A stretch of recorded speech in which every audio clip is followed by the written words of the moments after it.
வணக்கம். மாலை முரசு செய்திகளை விரிவாக பார்ப்பதற்கு முன் தலைப்புச் செய்திகளை பார்க்கலாம். தமிழ்நாட்டின் கல்வியின் தரம் மிக மோசம் என மக்களவையில் மத்திய நிதியமைச்சர் நிர்மலா சீதாராமன் குற்றச்சாட்டு. 3ஆம் வகுப்பு படிப்பவர்கள் 1ஆம் வகுப்பு பாடத்தை படிக்க முடியவில்லை எனவும் சாடல்.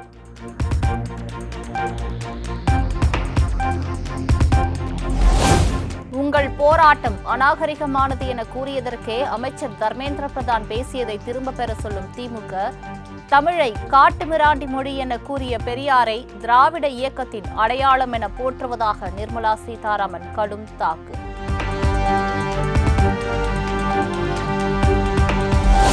கல்வி தரம் குறித்த மத்திய நிதியமைச்சர் நிர்மலா சீதாராமன் பேச்சுக்கு எதிர்க்கட்சிகள் கடும் கண்டனம். மக்களவையில் இருந்து தமிழக எம்பிக்கள் வெளிநடப்பு.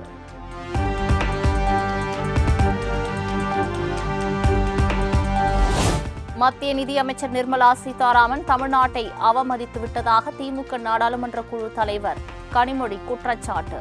ஒவ்வொரு நாளும் தமிழ்நாட்டை அவமதிக்கும் போக்கை பாஜக அமைச்சர்கள் பின்பற்றுவதாகவும் சாடல்.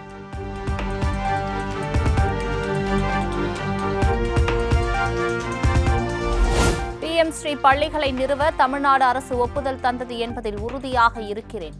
கடிதத்தை எக்ஸ் தளத்தில் வெளியிட்டு மத்திய கல்வி அமைச்சர் தர்மேந்திர பிரதான் பதிவு.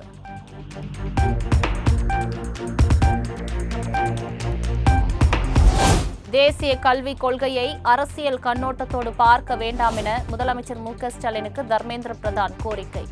அரசியல் ஆதாயங்களை விட தமிழ்நாட்டில் உள்ள நமது குழந்தைகளின் நலனுக்கு முன்னுரிமை கொடுங்கள் எனவும் வலியுறுத்தல்.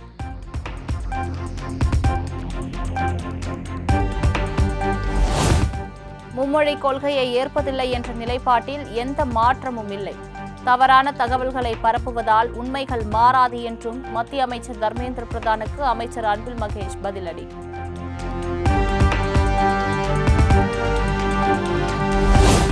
தேசிய கல்விக் கொள்கை வேண்டாம் என 2024ஆம் ஆண்டிலேயே தமிழக அரசு கூறிவிட்டது. மத்திய அமைச்சர் தர்மேந்திர பிரதானின் குற்றச்சாட்டுக்கு திமுக MP திருச்சி சிவா பதிலடி.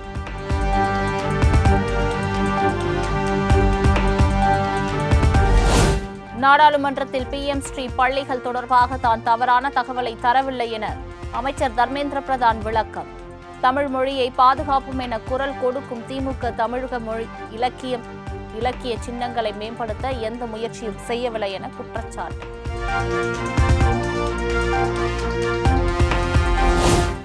திமுக MPக்கள் குறித்து தவறாக பேசியிருந்தால் 100 முறை மன்னிப்பு கேட்க தயார்.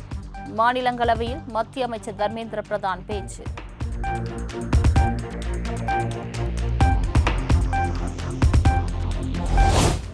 கனிமொழி தனது சகோதரி என மாநிலங்களவையில் தர்மேந்திர பிரதான் பேச்சு. எனது தாய் தமிழகத்தை பூர்வீகமாக கொண்டவர் எனவும் விளக்கம்.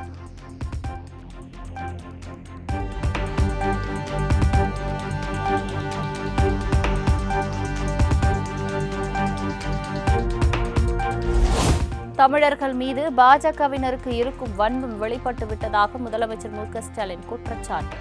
தமிழர்கள் குறித்து மத்திய பாஜக அமைச்சர்களின் விமர்சனங்களை சுட்டிக்காட்டி பதிவு.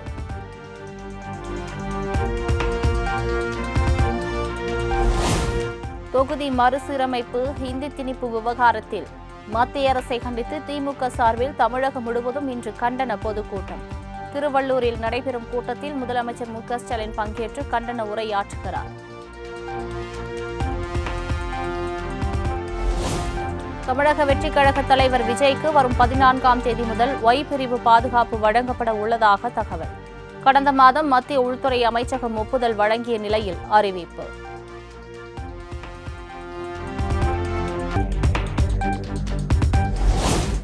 திருச்சி பெல் நிறுவனத்தின் SSTP பிரிவு பொது மேலாளர் துப்பாக்கியால் தன்னைத்தானே சுட்டுக்கொண்டு தற்கொலை.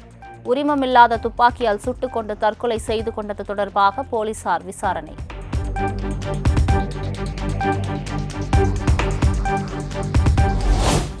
விழுப்புரம் அருகே இருவேல்பட்டு கிராமத்தில் வெள்ள சேதத்தை பார்வையிட சென்ற அமைச்சர் பொன்முடி உள்ளிட்டோர் மீது சகதியை வீசிய வழக்கு. தலைமறைவாக இருந்த விழுப்புரம் தெற்கு மாவட்ட பாஜக மகளிர் அணி முன்னாள் துணைத் தலைவி விஜயராணியை கைது செய்த போலீசார். கும்பகோணத்தில் மாசி மக திருவிழாவின் தீர்த்தவாரியை ஒட்டி இன்று தஞ்சாவூர் மாவட்டத்திற்கு விடுமுறை. விடுமுறையை ஈடுகட்டும் வகையில் வரும் 29ஆம் தேதி பணி நாளாக அறிவிப்பு.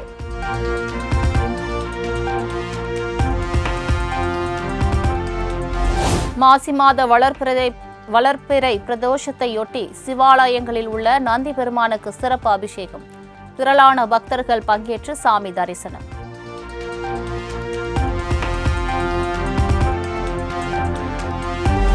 காஞ்சிபுரம் காமாட்சியம்மன் கோயிலில் பிரம்மோற்சவ திருவிழா கோலாகலம். வெள்ளித்தேரில் காட்சியளித்த காமாட்சி அம்மன்.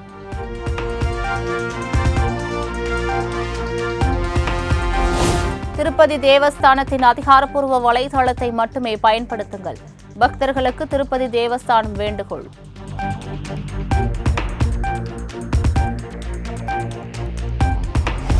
புதுச்சேரி சட்டப்பேரவையில் 2025-26ஆம் நிதியாண்டுக்கான பட்ஜெட் இன்று தாக்கல். முதலமைச்சர் ரங்கசாமி தாக்கல் செய்கிறார்.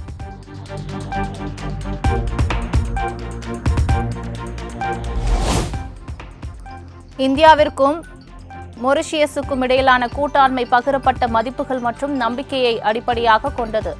மொரிஷியஸ் பிரதமர் நவீன் சந்திர ராம்குலம் அளித்த அரசு விருந்தில் பங்கேற்ற பிரதமர் மோடி பேச்சு.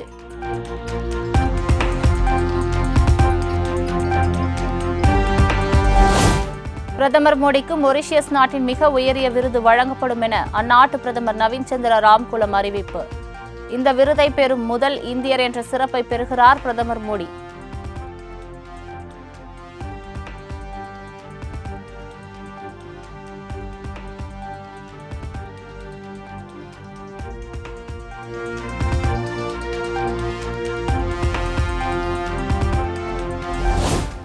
மொரிஷியஸ் நாட்டின் உயரிய விருதை பணிவுடன் ஏற்றுக்கொள்ள விரும்புவதாக மோடி நிகழ்ச்சி.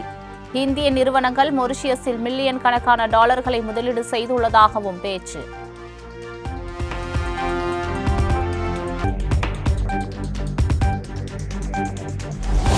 நீங்கள் வரும்போதெல்லாம் எங்களது நாட்டை நன்றாக வளப்படுத்துகிறீர்கள். பிரதமர் மோடிக்கு மொரிஷியஸ் பிரதமர் நவீன் சந்திர ராம்குலம் புகழாரம்.